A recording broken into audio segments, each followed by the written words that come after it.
UPSC civil services examinations అంటే IAS IPS వీటి కోసం ప్రిపేర్ అవ్వడం కోసం సిఎస్బిఎస్ అకాడమీ ఒక కొత్త బ్యాచ్ స్టార్ట్ చేస్తుంది. ఇది ఆన్లైన్లో వినొచ్చు, ఆఫ్లైన్లో వినొచ్చు. ఈ బ్యాచ్ జూలై 17వ తారీఖు నుంచి స్టార్ట్ అవుతుంది. ఇంట్రెస్ట్ ఉన్న వాళ్ళు కాంటాక్ట్ చేయొచ్చు ఈ నెంబర్స్కి.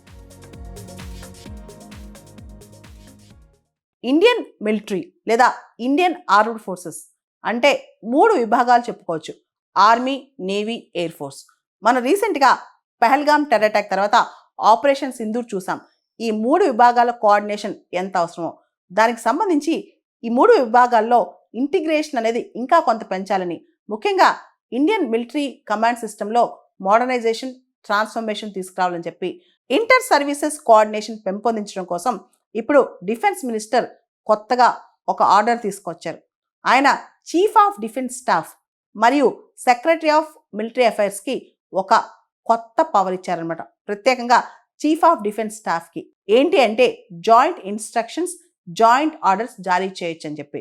ఎందుకు ఈ joint instructions and joint orders అంటే ఇప్పుడు కొన్ని operations army, navy, air force కలిసి చేయాల్సి వస్తాయి, లేదా నేవీ, ఎయిర్ ఫోర్స్ కలిసి చేయాల్సి వస్తాయి, లేదా ముగ్గురు కలిసి చేయాల్సి వస్తాయి. ఆ టైంలో to boost the jointness, to boost the coordination and latency తగ్గించడం, రిడెండెన్సీ తగ్గించడం అండ్ కోఆర్డినేషన్ పెంచడం, వీటి కోసం చీఫ్ ఆఫ్ డిఫెన్స్ స్టాఫ్కి ఫుల్ పవర్స్ ఇచ్చారనమాట.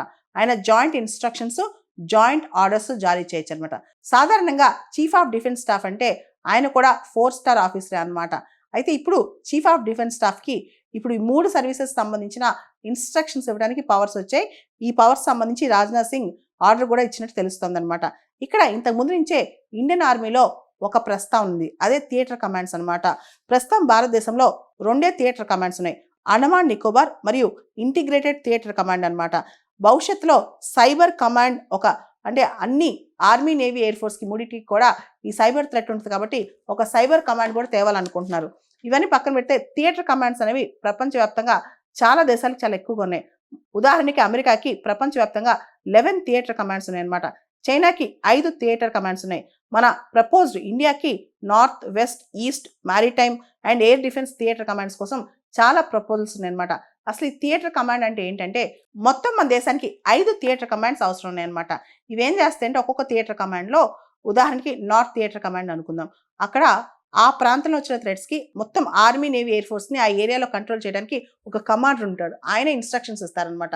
అయితే దీనిలో ఎవరు ఎక్కువ ఎవరు తక్కువ అనే దానిలో ఈ కాన్ఫ్లిక్ట్ వాదన వచ్చి చాలా వరకు ఈ థియేటర్ కమాండ్స్ ఆగిపోయాయి అనమాట. అంటే ఎవరికి వాళ్ళకి మాదే ఆపరేషన్ స్పెషలైజేషన్ ఉంటుంది, మేమే ఆపరేషన్ ప్రొసీజర్స్ చేసుకుంటాం, మా ఆపరేషన్స్ వేరే వింగ్కి, ఉదాహరణకి నేవీ వాళ్ళు ఎయిర్ ఫోర్స్ వాళ్ళకి తెలియదు వాళ్ళ ఆపరేషన్స్ ఎలా చేయాలో అనుకుంటారు, ఎయిర్ ఫోర్స్ వాళ్ళు వాళ్ళ ఆపరేషన్ ఇన్స్ట్రక్షన్స్ కానీ, వాళ్ళ ఆపరేషన్ రెస్ట్రైంట్ కానీ, వాళ్ళ ఆపరేషన్లో ఉన్న లిమిటేషన్స్ కానీ నేవీ వాళ్ళకి తెలియదు అనుకుంటారు. అలా ఒకరికి స్పెషలైజేషన్ తెలియదు కాబట్టి ఈ థియేటర్ కమాండ్స్ని ఒకరికొకరు ఎవరు దీనికి హెడ్ చేస్తారు, ఏ ఆఫీసర్ దీనికి హెడ్ చేస్తారు, దీనికి సంబంధించి కంప్లీట్ ట్రైనింగ్ ఎవరికి ఇవ్వాలి, వీటి మీద ఇంకా చర్చలు జరుగుతున్నాయి అనమాట. ఇంతకుముందు మన chief of defence staff Bipin Rawat గారు ఉన్నప్పుడు ఈ థియేటర్ కమాండ్స్ మీద చాలా దృష్టి పెట్టారు.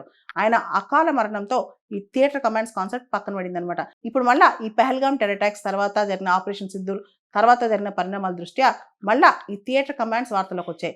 అయితే ఈ మధ్య మన డిఫెన్స్ మినిస్టర్ రాజ్నాథ్ సింగ్ గారు కొత్తగా ఇచ్చిన ఆర్డర్ చీఫ్ ఆఫ్ డిఫెన్స్ స్టాఫ్కి ఈ 3 ఆర్మీ, నేవీ, ఎయిర్ ఫోర్స్కి జాయింట్ ఇన్స్ట్రక్షన్స్, జాయింట్ ఆర్డర్స్ ఇచ్చే అధికారం ఉంది అని చెప్పి.